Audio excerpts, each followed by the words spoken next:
Shalom à tous. Alors ici, voici cette nouvelle étude, les portails interdimensionnels dans la Sainte Bible. Alors, en tant que croyant en Yahweh, Yehovah notre Elohim notre roi, et en notre Seigneur et Sauveur Yahushua notre Elohim notre roi, nous ne pouvons ignorer l'évidence biblique scripturaire de l'existence d'autres dimensions invisibles à nos yeux. Ce qui est très intéressant, c'est que la science, notamment avec la physique quantique, tend à penser que d'autres dimensions existent, notamment avec la théorie des cordes. Par exemple, dans l'extrait d'un article publié en 2011 titré « Ouverture d'étranges portails en physique », la physicienne Lisa Randall, qui a publié un livre, répond à ces questions que je vais vous citer. Je cite juste un extrait de cet article, donc, avec les questions et les réponses. Donc, question. Pouvez-vous décrire l'essence de votre idée sur les dimensions supplémentaires? Réponse. Il pourrait y avoir plus dans l'univers que les 3 dimensions que nous connaissons. Ils nous sont cachés d'une manière ou d'une autre, peut-être parce qu'ils sont minuscules ou déformés. Mais même s'ils sont invisibles, ils pourraient affecter ce que nous observons réellement dans l'univers. Il y a beaucoup de choses que nous ne pouvons pas voir à l'œil nu qui se révèlent être basées sur la réalité.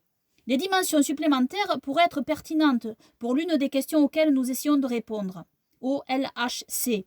Comment les particules obtiennent leur masse et pourquoi elles ont les masses qu'elles possèdent, qui sont beaucoup plus petites que les physiciens ne s'attendent à ce qu'elles soient. Notre idée est donc qu'il y a une dimension supplémentaire qui est tellement déformée, les masses seraient grandes à un endroit et petites à un autre. En d'autres termes, la gravité pourrait être plus faible à un endroit et plus forte à un autre. Si c'est le cas, cela pourrait être une explication naturelle à la fois pourquoi les masses de particules sont ce qu'elles sont et pourquoi la gravité est tellement plus faible que les autres forces élémentaires que nous observons. Autre question. Cette dimension supplémentaire pourrait être séparée de la nôtre par un million de milliards de centimètres. Est-ce un univers parallèle mais inaccessible? Réponse. Il n'interagit avec nos dimensions que par gravité, et la gravité est extrêmement faible. Une particule élémentaire aux énergies ordinaires exerce une force gravitationnelle négligeable. Mais au LHC, si cette idée est bonne, nous verrions des preuves de cette dimension supplémentaire. Les particules pourraient porter l'élan dans la dimension supplémentaire et cela pourrait en fait être observable. Autre question, mais ce n'est pas quelque chose que vous considérez comme un univers parallèle? Réponse, techniquement oui, il pourrait exister parallèlement à notre univers, mais ce n'est pas seulement une copie conforme de notre univers à laquelle beaucoup de gens pensent lorsqu'ils entendent cette phrase. Donc voilà pour cet extrait de cet article que je cite. Et ceci précisé, savoir aussi que de nombreux peuples païens parlent des géants et de fils d'Élohim descendus du ciel qui prirent des femmes et des hommes. Ils parlent de géants qu'ils ont malheureusement vénérés et servis comme Elohim. Alors ces fils d'Élohim, ce sont les anges déchus, en fait, qui sont appelés fils d'Élohim aussi dans les Saintes Écritures. Nous savons que les anges déchus, les Néphilim, sont descendus sur terre et ont commis l'abomination avec les femmes des hommes en engendrant une race de titans. Ceci est confirmé par les Saintes Écritures, mais à la grande différence que ces êtres, avec leurs actes, sont condamnés très justement par Yahweh notre Elohim et notre Seigneur et Sauveur Yahushua et par les élus et les saints. Amen. Nous savons aussi que les peuples païens parlent de la terre intérieure creuse, où vivraient aussi ces êtres abominables géants, ce qui est aussi dit dans les Saintes Écritures. Tout cela pour dire que les peuples païens confirment le récit biblique, mais malheureusement n'ont pas suivi Yahweh notre Elohim, mais ont livré leurs âmes à Satan et à son armée de démons. Savoir que ces mêmes peuples païens parlent de portails, que leurs faux dieux, les anges déchus et les géants empruntaient pour aller dans leur monde. Si donc ces peuples païens racontent les récits authentiques des anges déchus et des géants, ainsi que de la terre intérieure confirmée par les Saintes Écritures, pourquoi raconteraient-ils un faux récit sur ces portails? Et vous allez voir qu'en réalité, des portails interdimensionnels sont décrits aussi dans toutes les Saintes Écritures. Mais il y en a des positifs et d'autres qui sont négatifs. Et les peuples païens, eux, parlent la majorité des portails négatifs. On va lire Matthieu, chapitre 7, versets 13 à 14 du Shem Tov. À ce moment, Yahushua dit à ses disciples, « Entrez par le portail étroit, que le portail de la destruction est immense et profond, et beaucoup y vont. Combien le portail est étroit et difficile la voie guidant à la vie. Amen. » Savoir que le mot hébreu « sahar », qui est traduit par portail, ou par porte aussi, mais ça décrit plutôt, ce mot-là, sahar, décrit plutôt un portail, et ce qui est aussi traduit par porte. Alors on peut traduire les deux, porte ou portail, en fait. Ne pas imaginer un portail avec une grille dorée, mais plutôt un portail invisible, qui peut apparaître et mener vers un autre endroit éloigné dans une autre dimension. Ici, nous pourrions penser que notre Seigneur et Sauveur Yahushua n'emploie ici qu'une image pour illustrer. Mais le lecteur oublie parfois que notre Seigneur et Sauveur Yahushua illustre toujours ce qu'il dit avec la réalité. Une réalité qui est parfois invisible à nos yeux, mais qui existe concrètement dans le monde spirituel. Amen. Donc ici, il y a un portail positif qui mène au jardin d'Éden et un portail négatif qui mène dans la vallée de Hinem, la vallée du Sheol de tourment qui est profond, qui est le Gehinnom, la géhenne. Cette vallée est décrite dans le livre d'Enoch. De même, lorsque notre Seigneur et Sauveur Yahushua dit ceci, dans Matthieu, chapitre 24, versets 31 à 33 du Shem Tov. Et il enverra ses anges dans le chauffard et dans la grande voix pour rassembler ses élus des 4 vents des cieux, des extrémités des cieux jusqu'aux extrémités. De l'arbre du figuier, comprenez le proverbe. Quand vous voyez ses branches et ses feuilles qui se développent, sachez qu'il est proche au portail. Amen. Nous pouvons comprendre ici que notre Seigneur et Sauveur Yahushua parle des portails dans le ciel décrits par le juste Enoch. Nous lisons dans Enoch, chapitre 9, versets 1 à 2. Alors Michaël, Uriel, Raphaël et Gabriel regardèrent du haut du ciel et ils virent le sang répandu en abondance sur la terre et toute l'injustice commise sur la terre. Et ils se dirent l'un à l'autre, c'est la voix de leur cri que la terre désolée crie jusqu'au portail du ciel. Nous lisons aussi dans Enoch, chapitre 72, versets 2 à 3. Voici la première loi des luminaires. Le luminaire soleil, son lever est au portail du ciel qui sont du côté de l'est, et son coucher est au portail du ciel qui sont à l'ouest. Et j'ai vu 6 portails qui sont là où le soleil se lève, et 6 portails qui sont là où le soleil se couche. Et la lune se lève et se couche par ces portails, ainsi que les guides des étoiles avec ceux qui les conduisent. Il y a 6 portails à l'Orient et 6 à l'Occident, et tous sont l'un après l'autre en bon ordre, et de nombreuses fenêtres sont à droite et à gauche de ces portails. Amen. Et savoir, comme je l'ai dit dans mes précédentes études, sur prier vers l'Est, donc, Kedem, que je vous invite à regarder si vous ne l'avez pas vu, je la mettrai dans la description de cette vidéo. Savoir donc que notre Seigneur et Sauveur Yahushua reviendra de l'Est, comme j'ai expliqué dans cette étude précédente. Donc, selon ma compréhension, notre Seigneur et Sauveur Yahushua passera par le portail de l'Est pour venir dans notre dimension. Notre Seigneur et Sauveur Yahushua a dit aussi ceci, dans Jean chapitre 10, verset 9. « Moi, je suis le portail. Si quelqu'un entre par moi, il sera sauvé, et il entrera et sortira, et il trouvera des pâturages. Amen. » Voici le verset que j'ai mis donc sur l'image d'illustration de cette étude. C'est très très important cela. Les pâturages, c'est le jardin d'Éden. Savoir que le mot grec Toura, qui est traduit par porte aussi, signifie porte, mais aussi portail en grec. Notre Seigneur et Sauveur Yahushua est le portail qui mène à la vie éternelle. Amen. Notre Seigneur et Sauveur Yahushua est aussi celui qui tient les clés du portail. Il ouvre et personne ne fermera. Il ferme et personne n'ouvrira. Nous lisons dans Apocalypse chapitre 1, versets 17 à 18. « Or quand je le vis, je tombai à ses pieds comme mort, et il mit sa main droite sur moi en me disant, « Ne crains point, c'est moi qui suis le premier et le dernier, celui qui est vivant, et j'ai été mort, et voici je suis vivant au siècle des siècles. Amen. Et j'ai les clés du Sheol et de la mort. Amen. » Dans le texte hébreu retrouvé, alors c'est notre Seigneur et Sauveur Yahushua ici qui parle, dans le texte hébreu retrouvé de ce passage de l'Apocalypse, nous avons plus exactement ceci. Je tombai à ses pieds comme une personne morte, et il posa sa main sur moi, et il dit, « Ne sois pas effrayé. Je suis le premier et le dernier, et celui qui vit, et j'étais mort, et voici je vis d'éternité en éternité. Amen. Et j'ai les clous de la mort et du Sheol. Par conséquent, écris ce que tu as vu et ceux qui sont là. » Alors, ici, les clous, ça désignerait donc un type de clé pour ouvrir ce portail. Et aussi, au début du chapitre 2 du texte hébreu, absent du texte grec, qui a été retrouvé de l'Apocalypse, nous avons le deuxième portail. Nous avons cet intitulé, écrit en hébreu, le deuxième portail. Et nous avons aussi ce passage de l'Apocalypse. Alors là, c'est plus le texte en hébreu, c'est en grec, parce que le texte en hébreu, on n'a qu'une petite partie qui nous a été, qu'on a retrouvée.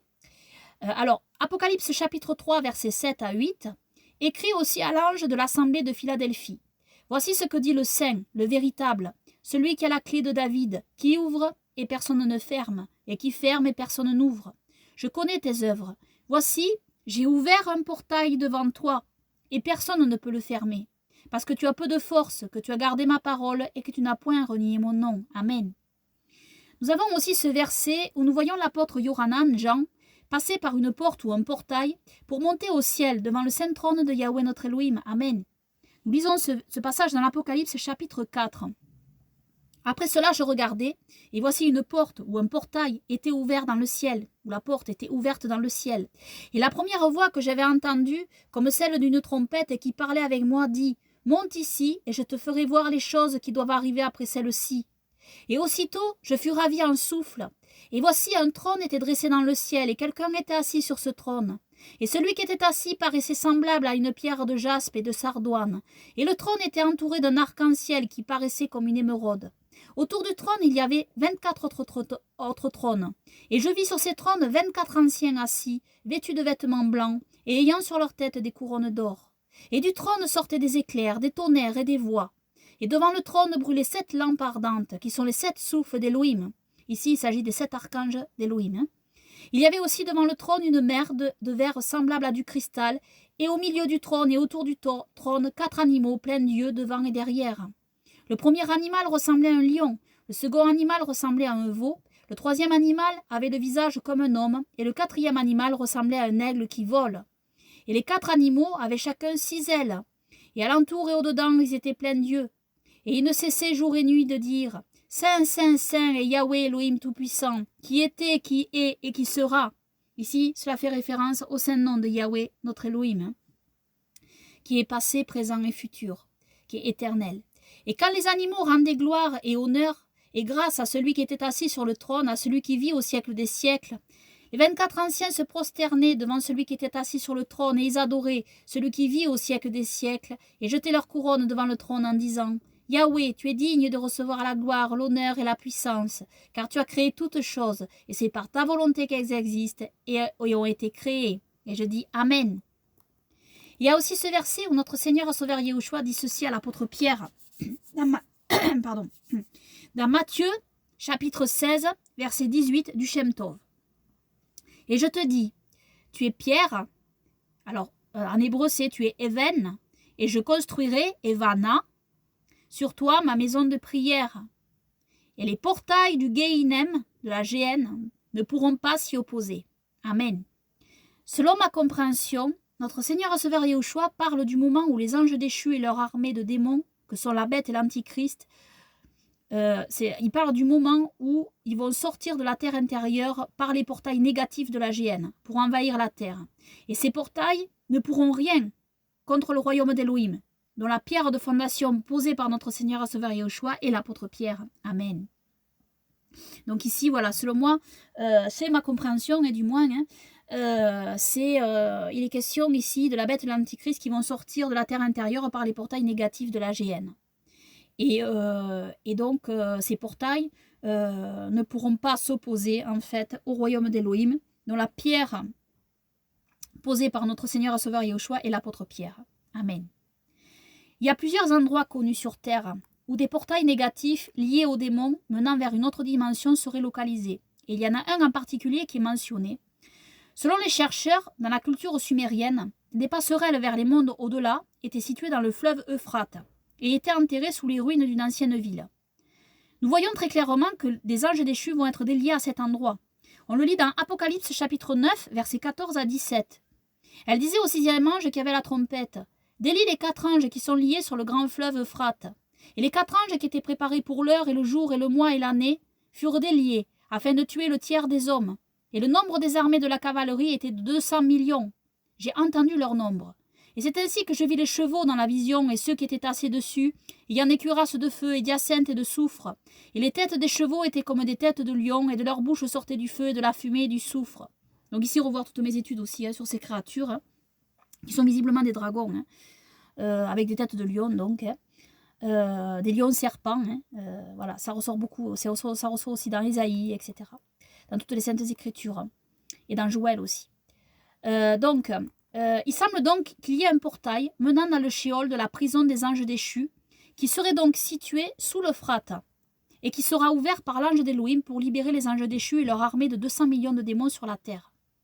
Ces portails pourraient aussi expliquer que certains géants issus des Néphilim, des anges déchus, soient présents après le déluge. Plusieurs peuples païens disent que les géants sortent des cavernes par des portails, ce qui expliquerait aussi la présence du géant de Kandar. Pour ceux qui ne connaissent pas, voir ma vidéo que j'avais mise sur ma chaîne sur ce sujet, que je vais poster dans la description de cette vidéo-ci. Donc, pourquoi pourraient-ils sortir alors qu'ils sont enfermés par Elohim? Eh bien, ce que l'on sait, c'est que dans les Saintes Écritures, quelquefois, certains démons sont déliés et liés à nouveau par Elohim.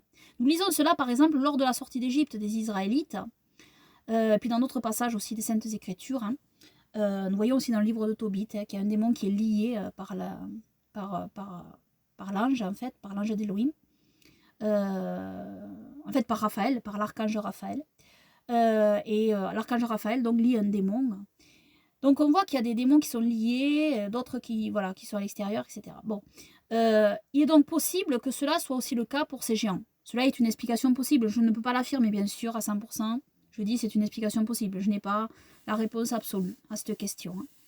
Mais voilà.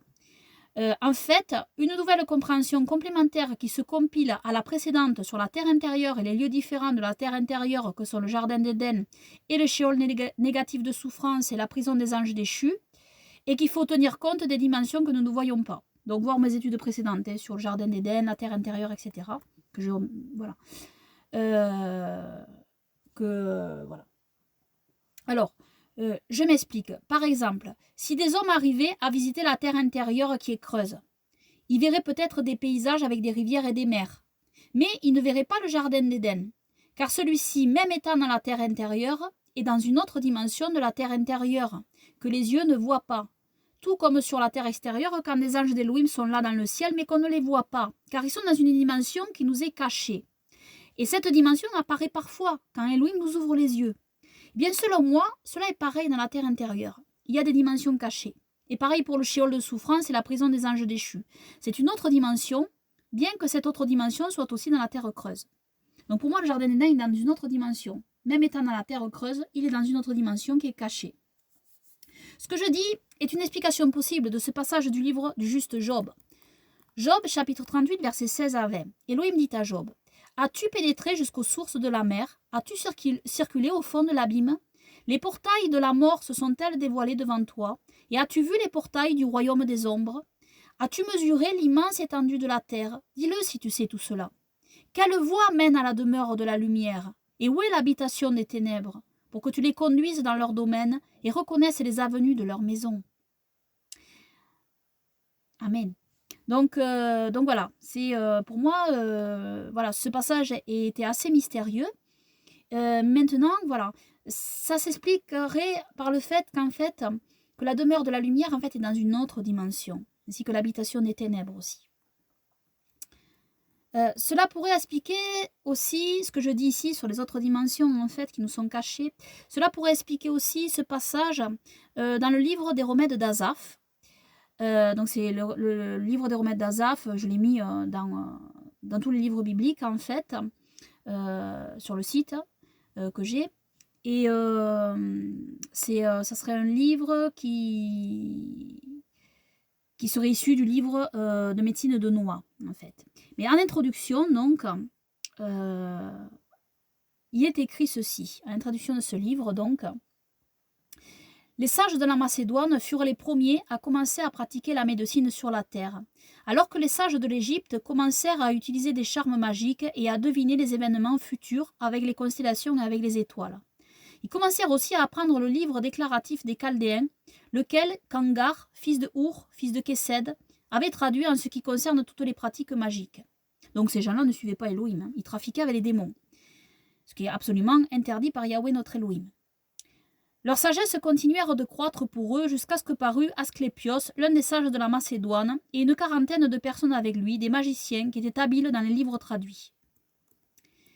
Alors, le terme de sage ici peut paraître positif, mais c'est une sagesse, en fait, qui trafique avec des démons ici. Donc, c'est une sagesse négative.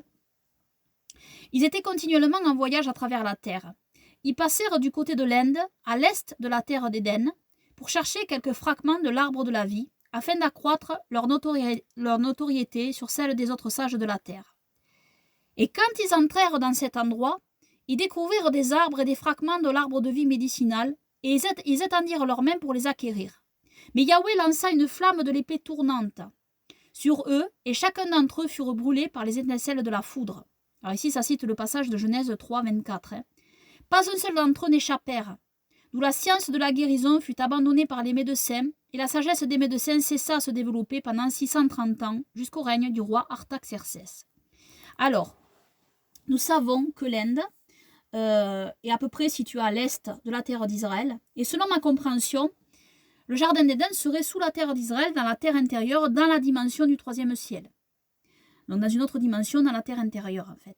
Donc l'Inde serait bien à l'est du jardin d'Éden, puisqu'à l'est d'Israël. Il est possible qu'ils soient passés par un portail situé en Inde, dont ils avaient eu connaissance, peut-être localisé, comme avec un portail de pierre, comme vu sur ces photos que je vais vous montrer, donc sur mon étude écrite. Voilà. Comme vu ici, donc. Alors, ces différentes structures de pierre, donc, qui ont été retrouvées. Et donc,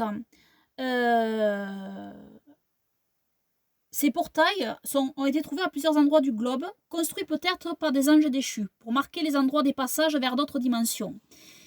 Il est très important de ne jamais essayer de passer par ces portails. Notre seul portail doit toujours être notre Seigneur et Sauveur Yahushua. C'est seulement lui qui nous conduira correctement dans le jardin d'Éden, pourvu que nous tenions ferme jusqu'à la fin, dans la foi véritable, en Yahweh Yehovah Yahushua, notre Elohim, notre Roi, Seigneur et Sauveur, par le sacrifice parfait de notre Seigneur et Sauveur, l'homme, Yahushua, l'homme parfait, Yahushua, qui est mort, qui a versé son sang pour nous, pour tous nos péchés. Amen. Yahushua qui est Jésus. Amen. Donc, voilà, je tenais à préciser ce point important. Donc, il est possible que ces magiciens, donc, qui trafiquaient avec des démons, par un procédé démoniaque, qu'ils aient peut-être ouvert un de ces portails localisés par des portes semblables ici en pierre, et qui se seraient situés en Inde. Savoir qu'en Inde, en plus, il y a beaucoup de temples païens, etc. Et peut-être donc qu'ils auraient réussi à ouvrir un de ces portails par des procédés démoniaques. Et ce portail les aurait peut-être amenés près du jardin d'Éden, dans le troisième ciel de la terre intérieure. Mais cela ne venait évidemment pas d'Élohim.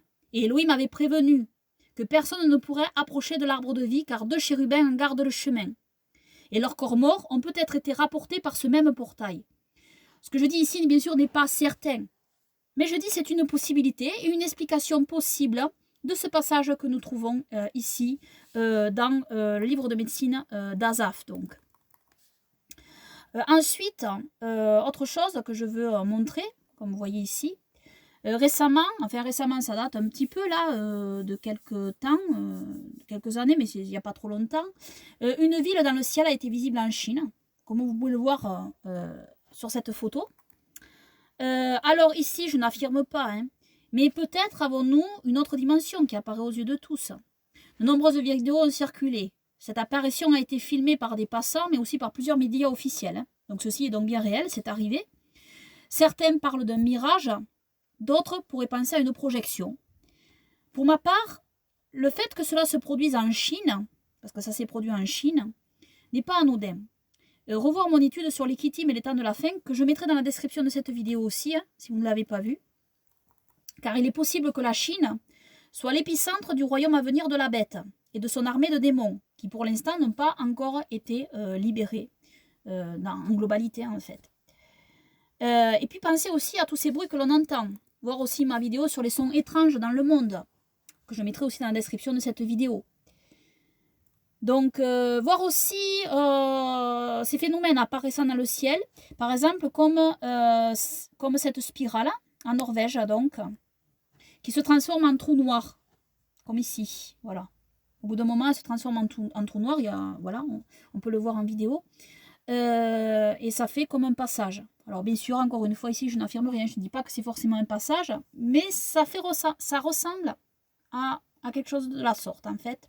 Voilà, une porte, voilà. Ça pourrait, disons. Mais je n'affirme pas. Donc Donc voilà ce que je pouvais vous partager sur ce sujet, qui est complémentaire à mes autres études. Voilà.